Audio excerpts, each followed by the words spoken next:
Oke, kita mulai lagi ya belajarnya, teman-teman semuanya para pencinta pengadaan di tanah air. Pada sesi kali ini saya akan belajar terkait Perlem tentang swakalola, yaitu Perlem 3 tahun 2021 tentang pedoman swakalola. Perlem ini mencabut Perlem nomor 8 tahun 2018 tentang pedoman swakalola. Ini di JDIH LKPP diupload Kamis 6 Mei tahun 2021. Diundangkannya 4 Mei oleh Pak Roni, Kepala LKPP.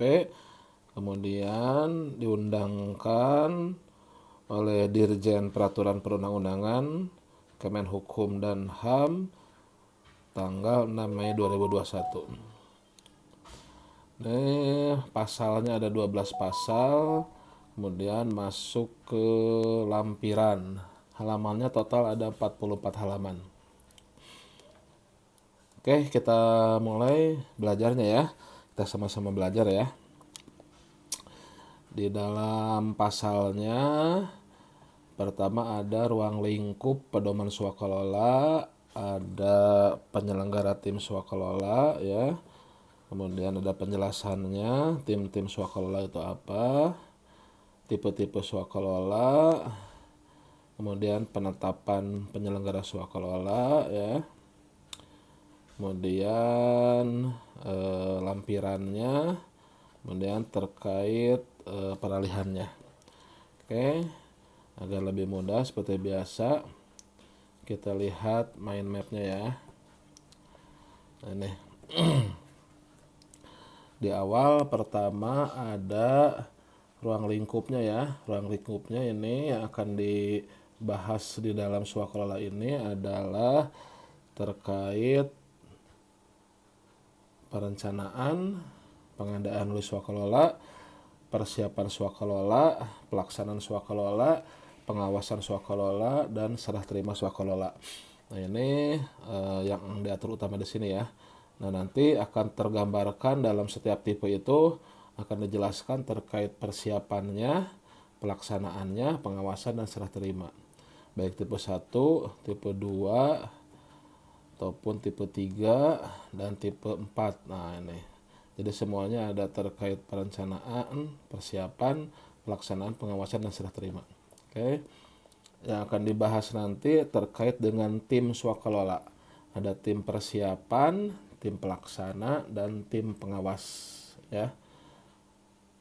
Tim persiapan ini untuk menyusun rencana kegiatan, jadwal pelaksanaan, dan rencana biaya.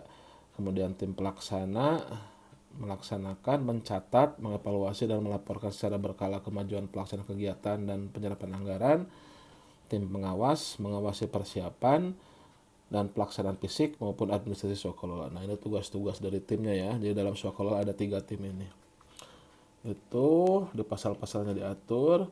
Kemudian penyelenggara swakalola ini juga dapat berasal atau ditambahkan dari pengelola pengadaan barang jasa sesuai dengan kompetensi teknis pekerjaan. Jadi apabila diperlukan ini ya terkait dengan kompetensi teknis pekerjaan bisa ditambahkan dari pengelola pengadaan.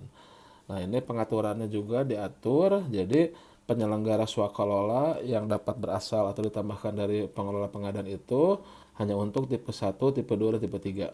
Tipe 1 ini bisa semuanya penyelenggara swakalola, baik itu tim persiapan pelaksanaan pengawas. Tipe 2 dan tipe 3 hanya tim persiapan dan tim pengawas. Ini di pasal awal diatur ya. Kemudian di pasal-pasal awal juga dijelaskan apa itu tipe swakalola. Ada 4 ya. Tipe 1 ini dilaksanakan diawasi oleh KLPD penanggung jawab anggaran. Tipe 2 ini direncanakan diawasi oleh KLPD penanggung jawab anggaran, perencanaan pengawasannya, sedangkan pelaksanaannya oleh KLPD lain. Nah, tipe 2 oleh KLPD lain. Kemudian tipe 3 direncanakan diawasi oleh KLPD penanggung jawab anggaran, dilaksanakan oleh ormas pelaksana swakelola. Tipe 3 oleh ormas. Tipe 4 direncanakan oleh KLPD penanggung jawab anggaran dan atau berdasarkan usulan Pokmas dan dilaksanakan serta diawasi oleh Pokmas pelaksana swakelola. Ini 4 tipe dijelaskan dalam pasal-pasalnya. Kemudian juga dalam pasalnya ada ditambahkan PAKP dengan pertimbangan untuk mengatasi kekosongan hukum dan atau stagnasi pemerintahan guna kemanfaatan dan kepentingan umum dapat menyesuaikan prosedur atau tata cara pada masa kelola. Ini dalam film-film terakhir ini muncul seperti ini ya, dalam artian kalau memang belum ada pengaturannya ya silahkan PAKPA ya dapat menyesuaikan prosedur tata cara pedomannya. Kemudian apabila dibutuhkan dokumen, ini akan diatur dalam keputusan deputi. Nah itu terkait pasal-pasal dalam swakelola. Ada tambahan pasal peralihannya nih. Proses pengadaan oleh swakelola yang sedang dilaksanakan sebelum PLM diundangkan dilanjutkan dengan tetap berpedoman pada PLM 8 ya. Tuh. Kemudian pada saat mulai berlaku PLM 8 dicabut. Nah, pasal 12 peraturan ini mulai berlaku sejak tanggal diundangkan. Oke, nah itu terkait pasal-pasalnya. Oke, selanjutnya kita masuk ke lampirannya ya. Masuk ke lampiran dalam Perlem 3 tahun 2021 terkait pedoman swakelola. Pertama ada pengertian swakelola. Swakelola adalah cara memperoleh barang jasa yang dikerjakan sendiri. Nah, jadi dikerjakan sendiri oleh kementerian lembaga perangkat daerah atau KLPD kita sendiri, oleh KLPD lain, oleh ormas atau oleh kelompok masyarakat. Nah ini pengertian umumnya sesuai dengan 4 tipe swakelola ya. Nah kemudian selanjutnya dari definisi swakelola ini nanti akan dibahas juga pekerjaan apa saja yang bisa dilaksanakan dengan swakelola. Namun sebelum ke sana, di dalam perencanaan, ini saya kembali mengingatkan ya, ada diagram ataupun flow diagram alur terkait ketika kita memilih swakelola atau melalui penyedia. Jadi ini salah satu mazhab ya di dalam perencanaan. Silahkan dilihat di Perlem perencanaan, di atas ada card-nya, tinggal diklik ya kalau mau melihat terkait Perlem perencanaan. Jadi kita menentukan swakelola atau penyedia ini bisa mengikuti flow diagram ini. Pertama ketika ada kebutuhan barang jasa, kita cek dulu apakah bisa melalui penyedia atau tidak. Kalau tidak, ke kanan berarti langsung pengadaan melalui swakelola. Kalau tidak ada ya mau gimana lagi berarti swakelola. Kalau ada penyedia, kita cek lagi apakah bisa melalui swakelola atau tidak. Bisa melalui swakelola atau tidak. Nanti kita lihat apa yang menjadi parameter ataupun filter bisa swakelola atau tidak setelah ini ya. Nah kalau tidak bisa swakelola berarti ini dilakukan melalui penyedia. Ya ini bisa atau tidak swakelola ya terkait dengan sumber dayanya gitu ya. Dan sebagainya nanti kita lihat. Nah selanjutnya kalau bisa melalui swakelola satu filter lagi sesuai dengan tujuan swakelola atau tidak. Nah tujuan swakelola nanti ada di bawah kita jelaskan ya. Tujuan swakelola apa saja ya terkait tidak disediakan oleh pelaku usaha, optimalkan sumber daya, kemampuan teknis, dan sebagainya. Nah, kalau tidak sesuai tujuan, berarti kalau tidak sesuai dengan tujuan swakelola, maka pengadaan barang jasa dilakukan melalui penyedia. Kalau sesuai, maka pengadaan dapat dilakukan melalui swakelola. Nah, ini alurnya ya, silahkan dipelajari di Perlem terkait perencanaan nomor 11 ini. Nah, selanjutnya kapan kita bisa melakukan swakelola? Di dalam lampiran ini swakelola itu dilaksanakan pertama manakala barang jasa yang dibutuhkan tidak dapat disediakan atau tidak diminati oleh pelaku usaha ya. Atau lebih efektif efisien dilakukan oleh pelaksana swakelola satu itu. Kemudian untuk mengoptimalkan pemanfaatan sumber daya atau kemampuan teknis yang dimiliki pemerintah ya. Kemudian dalam hal ini harus sesuai dengan tusinya ya. Tusinya dari KLPD pelaksana swakelola. Kemudian untuk barang jasa yang bersifat rahasia dan mampu dilaksanakan oleh KLPD yang bersangkutan ya. Kemudian untuk mengoptimalkan pemanfaatan sumber daya atau kemampuan teknis ya, kemampuan teknis yang dimiliki oleh pemerintah ya, sesuai TUSI tadi sudah. Kemudian pemberdayaan atau peningkatan peran serta atau pemberdayaan ormas dan pokmas. Nah, ini disesuaikan dengan tujuan pendirian atau visi misi atau kompetensi dari ormas. Jadi tetap sesuai dengan kompetensinya ya. Kemudian disesuaikan kebutuhan dan kompetensi dari pokmas. Nah, ini kapan kita bisa melakukan swakelola. Kemudian tadi kan ada tujuan swakelola ya. Nah, tujuan swakelola apa saja? Tujuan swakelola ini adalah untuk memenuhi kebutuhan barang jasa yang tidak disediakan pelaku usaha, kemudian memenuhi kebutuhan barang jasa yang tidak diminati oleh pelaku usaha, ya, karena nilai pekerjaannya kecil dan atau lokasinya sulit dijangkau, kemudian memenuhi kebutuhan barang jasa dengan mengoptimalkan penggunaan sumber daya yang dimiliki oleh KLPD, meningkatkan kemampuan teknis dari sumber daya manusia di KLPD, kemudian meningkatkan partisipasi ormas atau pokmas, kemudian meningkatkan efektivitas dan atau efisiensi jika dilaksanakan oleh swakelola, kemudian memenuhi kebutuhan barang jasa yang bersifat rahasia yang mampu disediakan oleh KLPD yang bersangkutan. Nah, ini tujuannya ya. Jadi kalau sesuai dengan tujuannya, maka bisa dilaksanakan dengan swakelola. Sederhananya di dalam PLM ini juga diberikan contoh-contohnya. Contoh-contohnya ya. Nah, contoh-contohnya barang jasa yang dilihat dari segi nilai, lokasi dan sifatnya tidak diminati oleh pelaku usaha. Ya, contohnya apa? Tidak diminati: pemeliharaan rutin skala kecil dan sederhana, penanaman gebalan rumput, pemeliharaan rambut suar, pengadaan barang jasa di lokasi terpencil atau pulau terluar, renovasi rumah tidak layak huni. Itu barang jasa yang mungkin dari nilai, lokasi atau sifatnya tidak diminati oleh pelaku usaha. Kemudian jasa penyelenggaraan penelitian dan pengembangan, pendidikan atau pelatihan, kursus, pelataran, seminar, lokakarya dan atau penyuluhan ya. Kemudian jasa penyelenggaraan sayembara kontes. Kemudian jasa pemilihan penyedia barang jasa atau agen pengadaan dari unsur UKPBJ ya, dari KLPD. Kemudian barang jasa yang dihasilkan dari usaha ekonomi kreatif dan budaya dalam negeri untuk kegiatan festival, parade seni budaya. Nah, contohnya apa? Ada yang pernah bertanya ke saya juga, nih contohnya apa nih? Ya, contohnya pagelaran seni oleh siswa-siswi sekolah, pembuatan film atau penyelenggaraan pertandingan olahraga antar kampus atau sekolah. Kemudian jasa survei, pemrosesan atau pengolahan data, perumusan kebijakan publik, pengujian ya, pengujian lab, dan pengembangan sistem aplikasi tata kelola atau standar mutu tertentu. Ini juga contoh yang bisa dilakukan swakelola. Barang jasa yang dalam pengembangan sehingga belum dapat disediakan oleh pelaku usaha. Barang jasa yang dihasilkan oleh ormas, pokmas ya, atau masyarakat ya. Contohnya apa? Contohnya jasa pendampingan untuk pemberdayaan ekonomi keluarga prasejahtera, pelestarian lingkungan hidup. Nah, banyak ormasnya nih ya. Produk kewajiban masyarakat, produk pokmas, produk kelompok masyarakat penyandang disabilitas, tanaman atau bibit milik masyarakat, produk warga binaan di lembaga pemasyarakatan. Nah, silahkan ini barang jasa yang dihasilkan oleh ormas, pokmas atau masyarakat.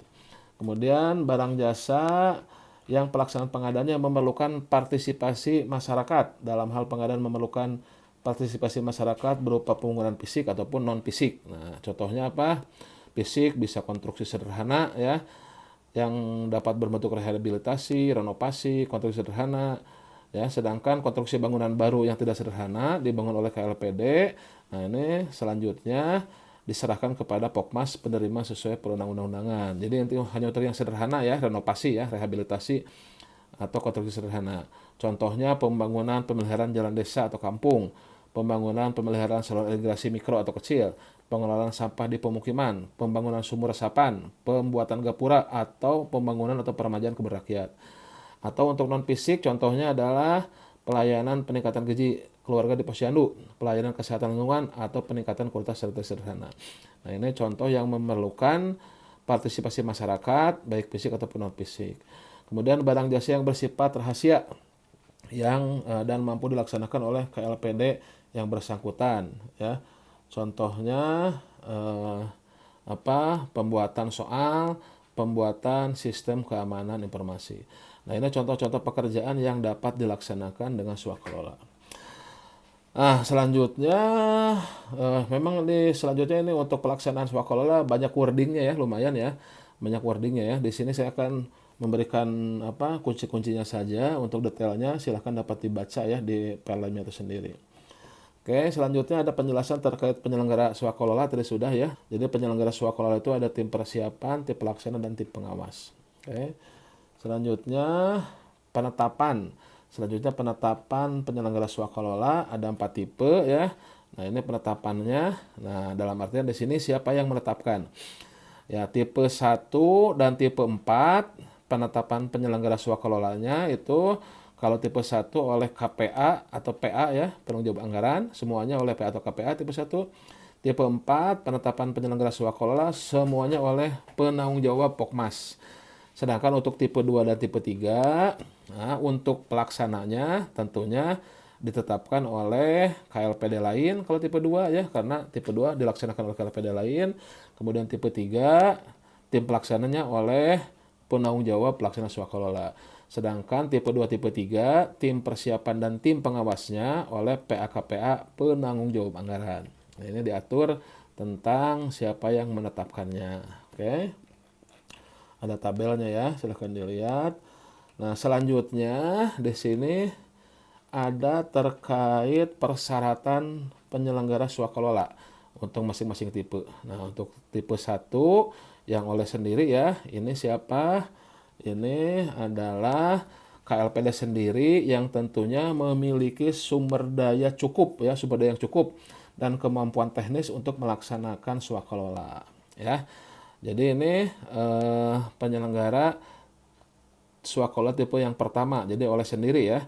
Kemudian dapat juga dilaksanakan oleh BLU yang merupakan bagian dari kementerian atau lembaga penanggung jawab anggaran sebagai instansi induk. Jadi bisa dilakukan oleh BLU yang merupakan bagian dari KL-nya ya.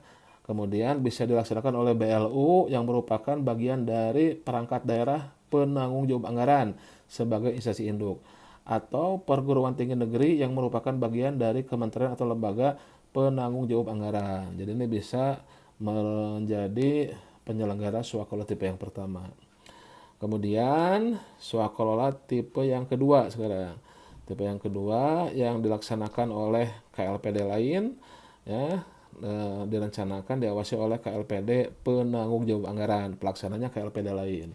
Siapa saja yang bisa melaksanakan swakelola tipe kedua, pada intinya harus memiliki sumber daya yang cukup dan kemampuan teknis untuk menyediakan barang jasa yang disediakan. Jadi harus sesuai ya teknisnya. Dapat dilaksanakan oleh siapa saja.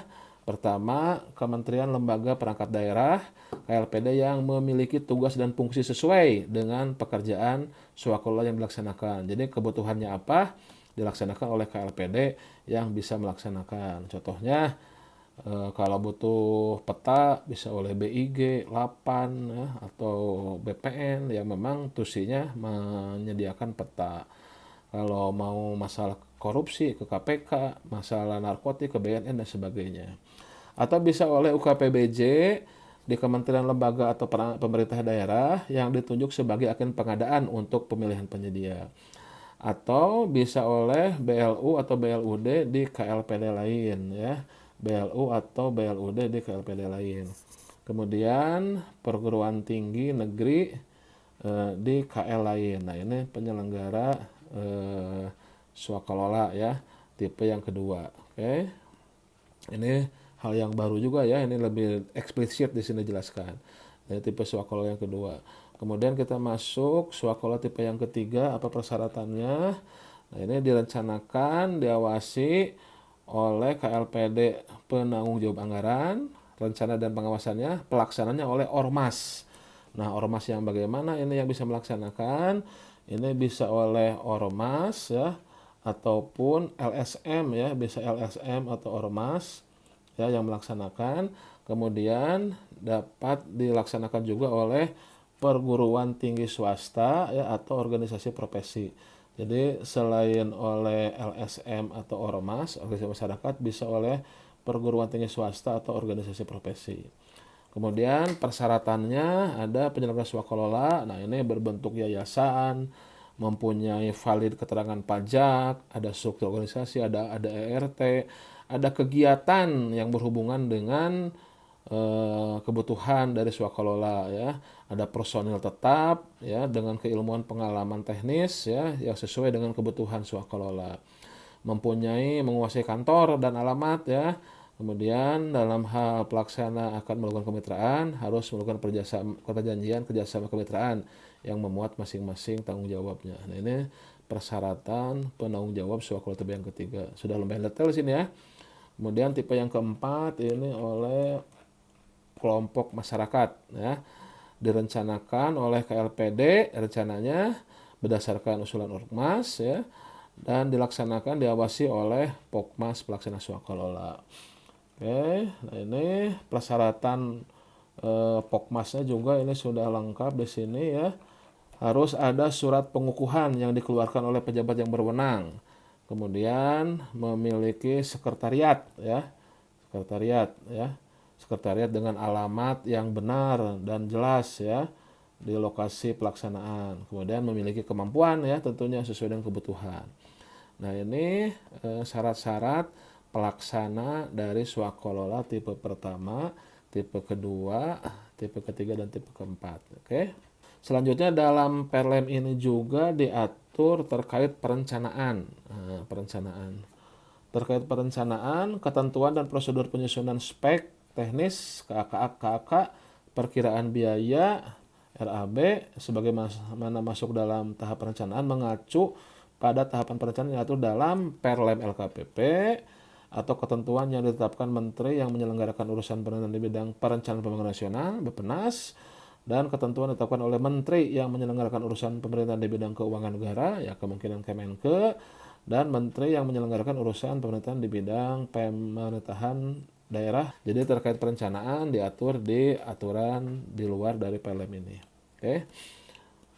Selanjutnya ini masing-masing tipe dijelaskan ya bagaimana mulai dari persiapan, pelaksanaan, pengawasan, dan serah terima pekerjaannya ya. Semuanya nih dibahas nih di dalam Perlemnya ini ya.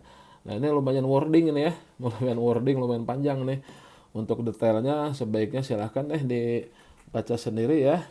Tapi pada intinya contohnya tipe pertama persiapan. Nah, ini jadi PPK mengkoordinasikan persiapan setelah penetapan DIPA atau DPA dengan memperhatikan sasaran yang ditetapkan oleh pihak KPA. Nah, dalam persiapan ini ya persiapan tipe 1. Nah, ini ya para pihaknya ya kegiatannya ada penetapan penyelenggara, rencana kegiatan, jadwal pelaksanaan, review spek, review RAB. Nah, jadi 4 ya tahapannya dalam persiapan. Yang nyusunnya siapa? Penyelenggara swakelola oleh PPK. Kemudian tim persiapan ini menyusun penetapannya ya, penetapan penyelenggara swakelola oleh pihak KPA, penetapan rencananya oleh PPK. Ini lumayan detail ya. Nah, silahkan ini diikuti ya. Kemudian untuk penetapan penyelenggara, nah ini PHKPA menetapkan penyelenggara atas usulan PPK, tim persiapan dari pegawai KLPD yang menyelenggarakan, tim pelaksana juga dari pegawai KLPD yang melaksanakan oleh sendiri ya. Kemudian dapat dibantu oleh tim ataupun tenaga ahli teknis atau narasumber. Nah, ini tidak boleh melebihi 50% ya. Tenaga ahli dalam pelaksanaan swakelola tipe 1 tidak boleh melebihi 50% dari jumlah anggota penyelenggara swakelola. Nah, ini dalam persiapan ya untuk penetapan penyelenggara. Kemudian rencana kegiatan bagaimana ya menyusun persiapan teknis dan penyiapan metode pelaksanaan, menyusun daftar struktur rencana kegiatan, work breakdown struktur yang akan dilaksanakan. Jadwalnya tentunya dari awal sampai akhir pelaksanaan, kemudian termasuk juga jadwal pengadaan yang diperlukan. Review spek teknis dan KAK serta review RAB. Menyesuaikan ini ya, silahkan. Review RAB, nah ini mulai dari rencana detail kebutuhan biaya, rencana biaya bulanan atau mingguan, ya, menghitung kebutuhan tenaga ahli, serta dokumen persiapan. Oke, kemudian ada terkait kalau ada PNBP juga diatur di sini ya. Silahkan itu. Oke. Nah, ini persiapannya ya. Kemudian dalam pelaksanaan, pelaksanaan juga sesuai rencana, pengajuan kebutuhan tenaga sesuai rencana ya. Jadi tadi perencanaan persiapan disiapkan ya. Penggunaan tenaga sesuai dengan jadwal, material juga sesuai jadwal, ada laporannya ya, dokumentasikan ya.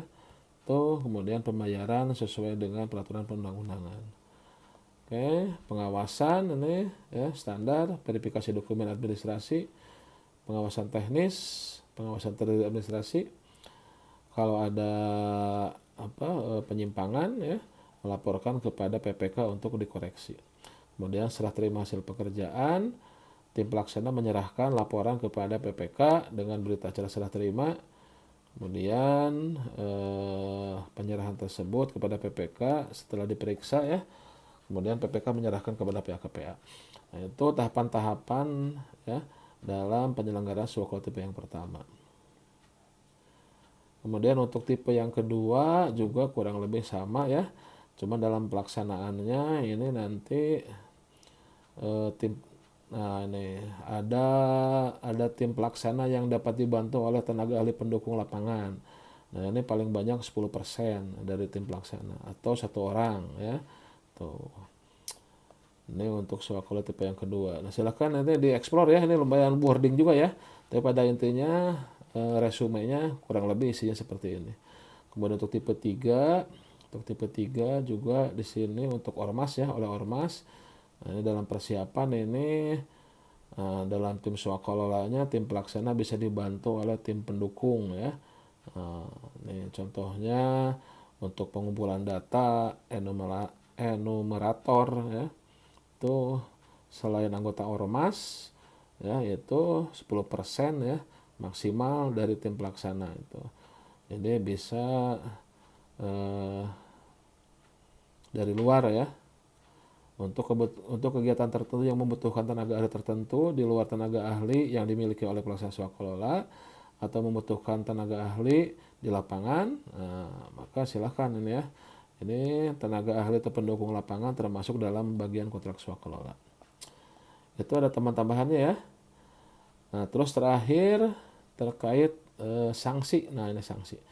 Sanksi pada intinya semuanya mematuhi etika pengadaan. Kemudian yang melakukan penilaian oleh PPK ya, bisa penilaian mandiri atau laporan dari tim pengawas. Nah, sanksinya pembatalan sebagai penyelenggara swakolola atau disesuaikan dengan peraturan perundang-undangan. Kalau tipe 2, 3, dan 4 ini harus dilihat juga ketentuan di dalam kontrak. Itu ya, silahkan pada intinya detailnya sudah sangat lengkap untuk pelaksanaannya ya. Silahkan dieksplor sendiri ya. Saya tidak bisa membuka semuanya ya di sini. Intinya proses persiapan pelaksanaan pengawasan baik untuk tipe 1, tipe 2, tipe 3, 4 semuanya sudah lengkap semuanya ya. Yang paling penting tadi ya, pertama kita harus yakin bahwasanya ini memang tepat dilakukan swakolola ya dengan flow diagram ini. Kita harus tahu kapan bisa dilakukan swakolola, tujuannya apa, contoh-contoh pekerjaan swakolola apa sehingga yakin melakukan swakolola. Nah, contoh-contohnya ini ada, kemudian tata cara pelaksanaannya sudah diatur detail di sini. Oke, demikian. Mohon maaf kalau banyak kekurangannya ya. Sehat selalu dan salam pengadaan dari Bogor.